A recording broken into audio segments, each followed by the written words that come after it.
안녕하세요, 축구콩 하나입니다. 지금 저는 스페인에서 중학교 2학년 선수들과 함께 생활하고 있고요. 오늘 여러분들에게 전해드릴 내용은 해외 축구 관련된 내용을 전달해드리려고 해요. 이 영상을 보시면 해외에서 유학하는 선수들은 어떻게 지내고 있구나, 어떤 선수들이 오면 좋겠구나 라고 느끼실 수 있을 것 같아요.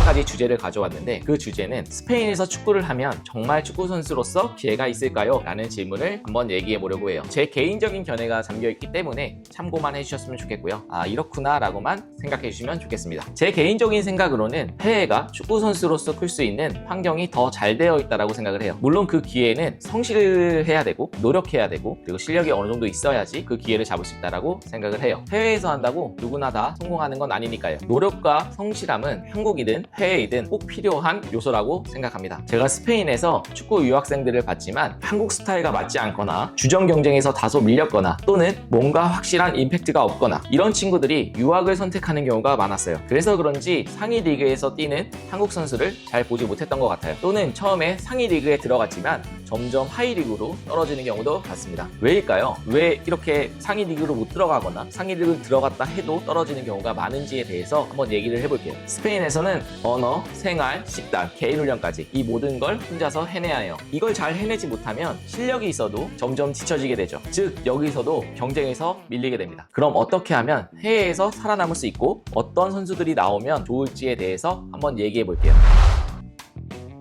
제가 지금 말씀드리는 것들이 꼭 정답은 아니에요. 개인마다 느끼는 차이가 분명히 있고, 저도 아이들과 함께 생활하면서 어떤 부분은 바뀔 수도 있어요. 다만 이런 것들은 해외에서뿐만 아니라 한국에서도 지킬 수 있는 것들이니 참고 정도만 해주시면 좋을 것 같아요. 우선 현재 제가 아이들을 어떻게 관리하고 있는지 말씀드리자면, 우선 언어, 코치들과 소통을 해야 되고 또 훈련을 알아듣기 위해선 언어가 정말 중요합니다. 지금 아이들은 언어를 학교를 다니면서 배우고 학교 측의 배려로 인해서 일주일에 4시간씩 스페인어를 따로 교육해주고 계세요. 굉장히 학교 측에서 많이 배려를 해주셔서 아이들의 언어 실력이 좀 굉장히 빨리 늘고 있습니다. 또한 집에서 학교 숙제와 단어, 문제집 등을 풀 수 있는 시간을 가져서 언어를 최대한 빨리 습득할 수 있도록 도와주고 있습니다. 두 번째는 생활. 사실 축구 선수로서 생활은 정말 중요한 부분인데요. 지금 저와 함께 있는 아이들도 보통 훈련이 끝나거나 학교가 끝나면 소설책을 읽거나 언어 공부를 하며 시간을 보내고 있습니다. 세 번째는 식단 관리인데요. 제가 여기서 꼭 지키려고 하는 것은 단백질 위주의 식단과 야채, 과일을 챙겨주는 이런 기본적인 것들 외에 튀김, 라면, 탄산, 인스턴트 등을 일절 멀리하는 것입니다. 어려서부터 식단을 하는 아이들은 나중에 선수가 돼서도 식단 관리를 하는데 어려움 없이 식단을 이어갈 수 있겠죠. 작은 것부터 자기 관리를 시작할 수 있게 도와주고 있습니다. 마지막으로 개인 훈련. 어찌 보면 제일 힘든 부분일 수도 있어요. 지금은 프리시즌이라 팀 훈련도 쉬고 있어요. 그렇지만 아이들은 학기 중보다 지금이 더 바쁘게 하루를 보내고 있어요. 다음 시즌을 준비해야 하는 가장 중요한 시기이기 때문입니다. 아침에 일어나면 스트레칭과 폼롤러로 하루를 시작하고요. 그리고 1층 헬스장에 가서 맨몸으로 하는 피지컬 훈련, 민첩성 훈련을 합니다. 고강도 훈련이 끝나면 쿨다운 하기 위해 수영장을 가고요. 수영장에서 뭉친 근육을 풀어주기 위해서 걷기, 골반 돌리기 등 회복할 수 있는 운동들을 진행하고 있어요. 점심을 먹고 폼롤러와 스트레칭을 통해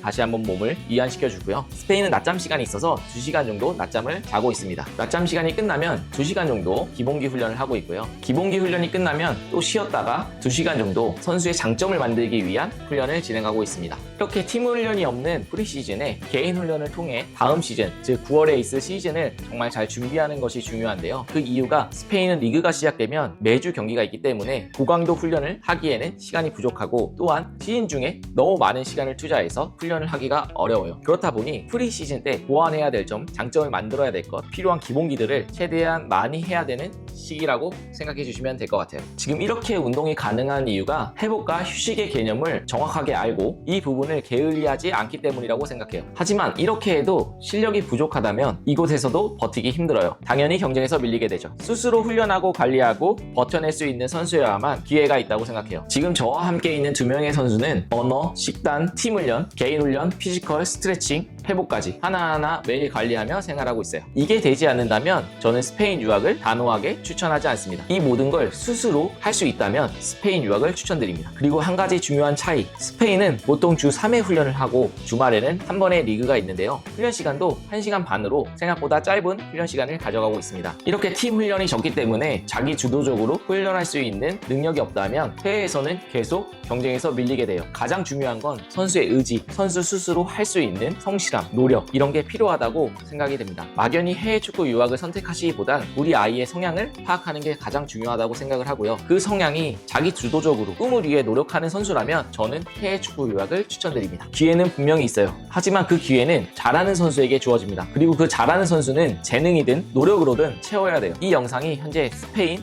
또는 해외 축구 유학을 준비하고 계시는 부모님이나 선수들 그리고 해외 정보가 궁금하신 분들에게 도움이 되셨으면 좋겠습니다. 오늘은 여기까지 하겠습니다.